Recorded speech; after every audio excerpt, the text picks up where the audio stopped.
Hi అందరికీ, ఇవాళనైతే ఓమచారు తయారు చేసుకోపోతున్నాం.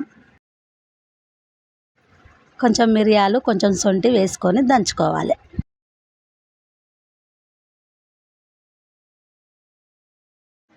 ఆ పొడి తీసుకొని పక్కకు పెట్టుకోవాలి. ఇప్పుడు గ్యాస్ అంటించుకోవాలి. ఇప్పుడు కొంచెం నూనె వేసుకోవాలి. అలాగే కొంచెం శనగపప్పు వేసుకోవాలి. అలాగే మినప్పప్పు, అలాగే జీలకర్ర, అలాగే 4-5 మెంతి గింజలు, అలాగే ఎండుమిరపకాయలు వేసుకోవాలి. అలాగే కొన్ని ఉల్లిగడ్డలు వేసుకోవాలి. కొన్ని పచ్చిమిరపకాయలు,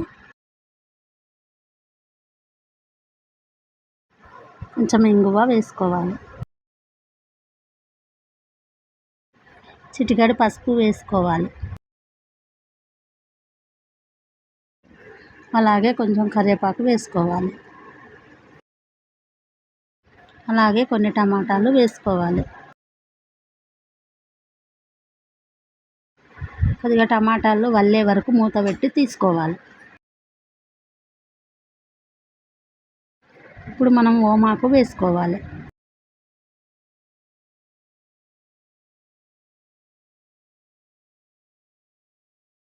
కొంచెం ఉప్పు వేసి బాగా కలుపుకొని మూత పెట్టుకోవాలి.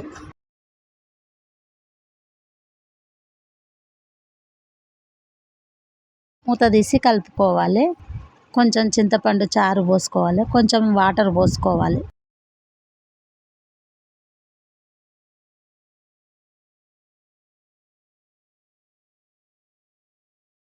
అలాగే మనం ఫస్ట్ ఉంచిన సొంటి కొమ్ము పొడి కూడా వేసుకోవాలి.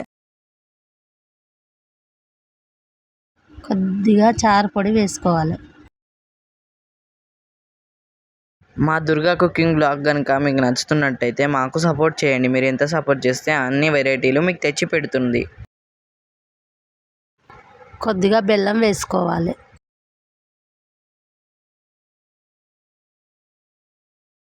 మూత తీసి పెట్టుకుంటే వేడి వేడి చారు రెడీ. ఇది చాలా ఆరోగ్యానికి మంచిది. ఈ వీడియో కనుక మీకు నచ్చినట్టయితే లైక్ చేయండి, షేర్ చేయండి, కామెంట్ చేయండి. అలాగే సబ్స్క్రైబ్ కూడా చేసుకొని గంట కూడా కొట్టండి.